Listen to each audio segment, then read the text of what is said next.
ഏഷ്യയിലെ ഏറ്റവും വലിയ സുവോളജിക്കൽ പാർക്കുകളിൽ ഒന്നാകാൻ ഒരുങ്ങുന്ന പുത്തൂർ സുവോളജിക്കൽ പാർക്കിൻ്റെ ഉദ്ഘാടനം ഇന്ന് 371 കോടി രൂപ ചെലവിട്ട് നിർമ്മിച്ച പാർക്ക് മുഖ്യമന്ത്രി പിണറായി വിജയനാവും നാടിന് സമർപ്പിക്കുക. ആഘോഷപൂർവ്വമായി നടക്കുന്ന ഉദ്ഘാടനത്തിന് മുന്നോടിയായുള്ള മുഴുവൻ തയ്യാറെടുപ്പുകളും പൂർത്തിയാക്കി. ദശാബ്ദങ്ങളുടെ കാത്തിരിപ്പിന് ഇന്ന് പര്യവസാനമാകുകയാണ്. ലോക ശ്രദ്ധയെ ആകർഷിക്കും വിധം ഏഷ്യയിലെ ഏറ്റവും വലിയ സുവോളജിക്കൽ പാർക്കായി പുത്തൂർ മാറിക്കഴിഞ്ഞു. വനം വകുപ്പിന്റെ നേതൃത്വത്തിൽ കിഫ്ബി ഫണ്ടിൽ നിന്നും അനുവദിച്ച 371 കോടി രൂപ ചെലവിട്ടാണ് പാർക്ക് ഉദ്ഘാടനത്തിന് ഒരുങ്ങിയിട്ടുള്ളത്.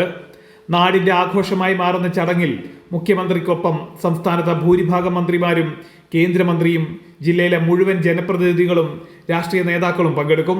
ദിവസങ്ങളായി നടന്നു വരുന്ന ഒരുക്കങ്ങൾ പൂർത്തീകരിച്ചതായി അധികൃതർ വ്യക്തമാക്കി. 300-ലധികം ഏക്കർ ഭൂമിയിൽ 23 ആവാസ വ്യവസ്ഥകൾ സൃഷ്ടിച്ച് മനുഷ്യർക്കും ജന്തുജാലങ്ങൾക്കുമായി ഒരുക്കിയിട്ടുള്ള പ്രകൃതി വിസ്മയമാണ് പുത്തൂർ സുവോളജിക്കൽ പാർക്ക്. 7 വർഷങ്ങൾ കൊണ്ട് നിർമ്മാണം പൂർത്തീകരിച്ച പാർക്കിൽ ഇന്ത്യയിലെ വിവിധ സംസ്ഥാനങ്ങളിൽ നിന്നും എത്തിച്ച പക്ഷിമൃഗാദികൾക്ക് പുറമെ വിദേശത്തു നിന്നും ഒട്ടേറെ ജന്തുജാലങ്ങളെ എത്തിച്ചു കഴിഞ്ഞു. ഡിയർ സഫാരി പാർക്ക്, പെറ്റ്സു, ഫോളോഗ്രാം തുടങ്ങിയവയും പുത്തൂർ പാർക്കിന്റെ പ്രത്യേകതകളാണ്.